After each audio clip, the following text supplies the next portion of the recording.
If you're my age, a 90s baby in his early 30s, then you should remember how it was for music lovers before the advent of smartphones and live streaming services. I know it's pretty boomer of me to say, but back in my day, if we wanted to listen to our favorite songs, we'd have to go to our local Target or Walmart, purchase a physical cassette tape or CD, and play it on our CD player or stereo. We didn't have the luxury of Google Play or Spotify to browse new upcoming artists. We knew who we wanted to listen to, and our browsing fell to either hoping to hear something new on the radio and music channels, or browsing the available selections at the store and take a chance that it might be something good. Then came the MP3, which let me tell you was a pretty big deal at the time. No more skipping tracks because either we were walking too fast and our CD player was getting bumped around or the CD itself was scratched all to hell. No more having to switch out CD after CD to hear a variety of tracks, even with a mixtape. I remember wanting an MP3 player so bad, but my family wasn't able to afford one. At the time, they were the new hot item, so they were pretty pricey for the average consumer. However, as luck would have it, one day I stumbled across a discarded small, black cardboard box on my way to school one day. I didn't usually pick up random objects off the ground, but something compelled me to examine it. I picked it up and opened it to find, to my absolute surprise and delight, an almost new-looking MP3 player. I looked all around to see if anyone was nearby, and pocketed it. This was like a dream come true for me at the time. After I got home from school later that day, I went to my room and opened it up.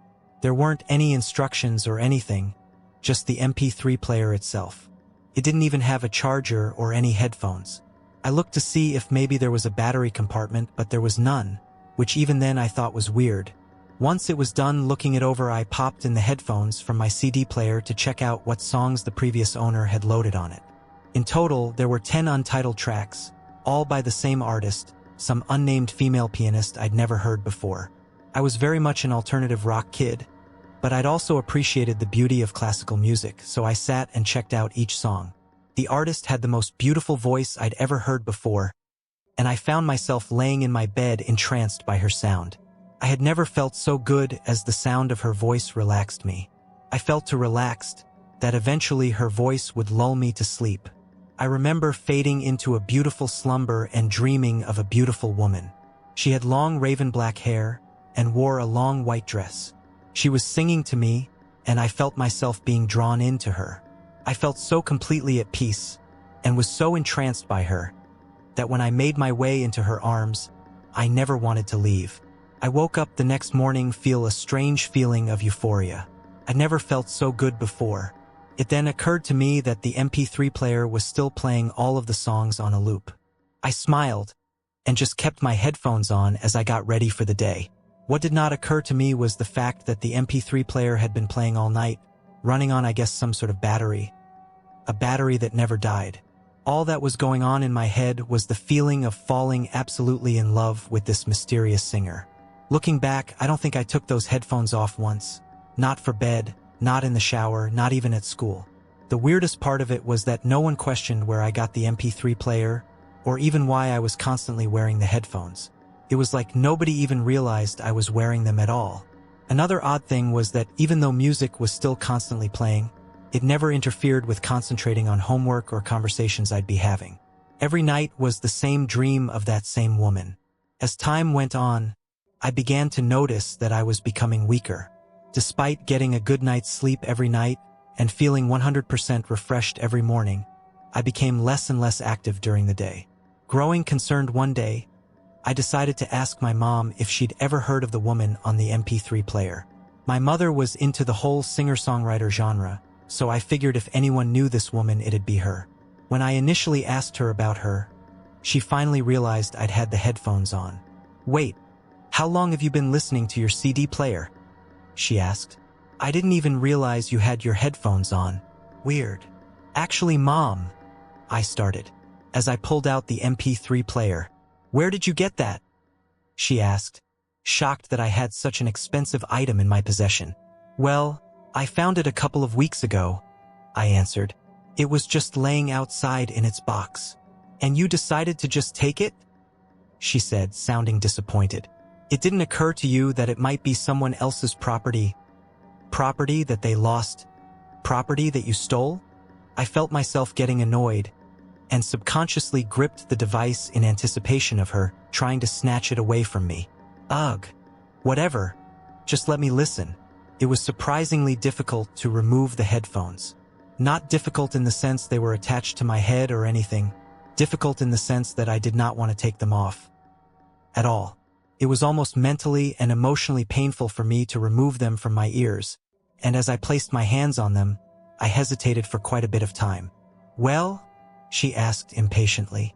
I took a deep breath and quickly removed them from my head and handed them over. She looked at me like I was stupid and placed the headphones over her ears.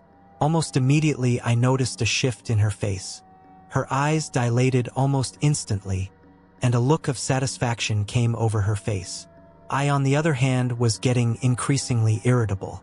I felt like Bilbo Baggins from The Lord of the Rings after he hands the One Ring over to Frodo. It was like I was an addict going through withdrawal just from that small amount of time. "Well?" I asked, annoyed. "I don't know who this is," Mom answered. "But she has the most beautiful voice I've ever heard." Yeah, no shit, I thought. I was getting seriously impatient and wanted it back immediately. I reached over to snatch the headphones off her head. She quickly backed away, holding up her index finger. "Nah, she said. "This isn't yours. You stole it, so I'm keeping a hold of it until I find the owner." Mom had always been a shitty liar. I knew what she was really up to. She wanted to keep it for herself. "Give it back," I yelled, feeling intense rage like I'd never felt before. "Who the hell do you think you're talking to like that, you little shit?" she yelled back. Neither of us had ever talked to each other like this before. I felt my hand ball into a fist, and I would have certainly thrown a punch had my dad not walked in. Obviously, he backed Mom up, and I ended up getting sent to my room. Feeling so unbelievably pissed, I glared at them both, hatred burning from my eyes, and stormed off like the angry teenager that I was. For the rest of the night, I felt myself going crazy. I dug my nails into my arms to the point of bleeding, and I rocked back and forth on my bed, trying to figure out what to do. That bitch, I thought, took everything from me. I'll show her. Eventually, the darkest thoughts in my head began to manifest. I waited until the middle of the night. I got up from bed, with a feeling I'd never experienced before. I felt what could only be described as a homicidal rage. I knew what I had to do get it back. To get her back, I quietly entered the kitchen to find the biggest knife I could and gripped it, an evil smile forming over my face. She had this coming, I thought, as I made my way to my parents' bedroom door. I stood there in the darkness, hand on the doorknob. As I planned out my attack, some of my sense started to come back to me. What was I doing? I made the conscious decision that I was being crazy, and I needed to put the knife away before I did something stupid. But my body wouldn't move. It was like it was running on autopilot, that my mind was a prisoner of my rogue body. I kept trying and trying to walk away, but it wouldn't happen. I turned the doorknob. I have to stop, I thought to myself. This is insane. I slowly opened the door. Stop. I crept into the bedroom. My hand gripped the knife tight, as my brain screamed at my body to stop. "Please, don't do this," I pleaded with myself. As I approached their bed, I noticed the lump of a body under the sheets. From my angle, I could tell that my mom was mounted on top of my dad. I could also hear the sounds of heavy breathing. Gross, I thought to myself as I reached my hand to the sheet. Please don't, I thought to myself, but I eventually ripped the sheet off of my parents and nearly vomited at the sight before me.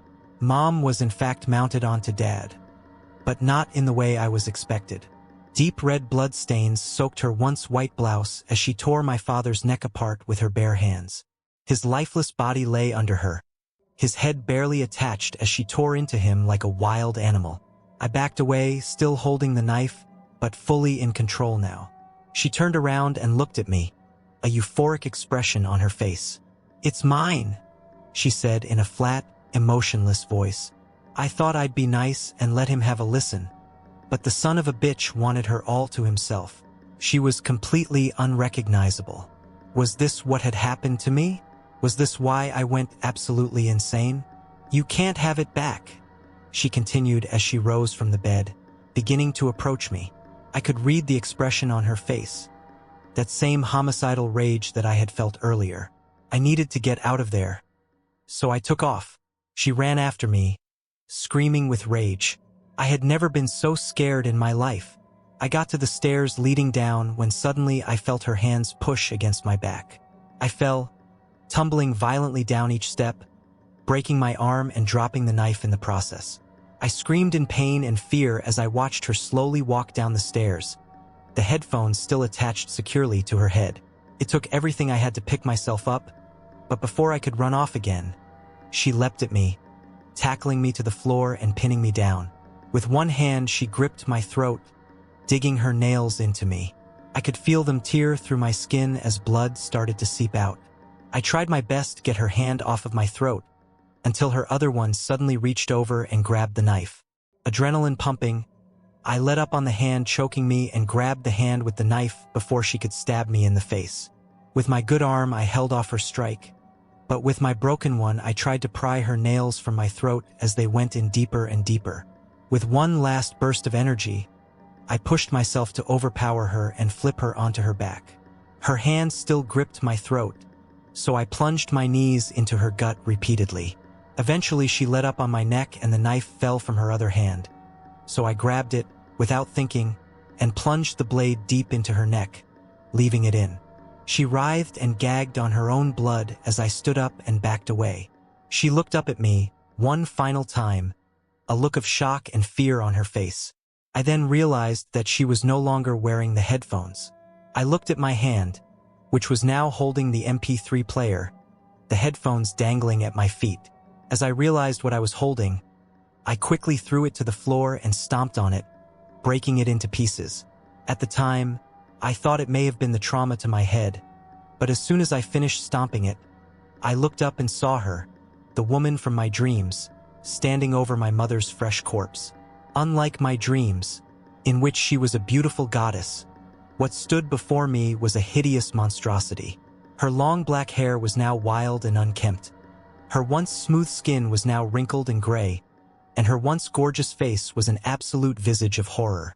Her eyes were a pale, dead blue, and her mouth opened wide beyond that of what a normal person should be capable of. Long, sharp, needle-like teeth filled her mouth. She then began to sing, her voice just as beautiful as ever, before it became distorted. Instead of feeling a euphoric sense of peace, I felt fear, pure, unbridled fear. The singing then shifted into a loud, piercing wail. My ears began to bleed, and I felt like I was dying.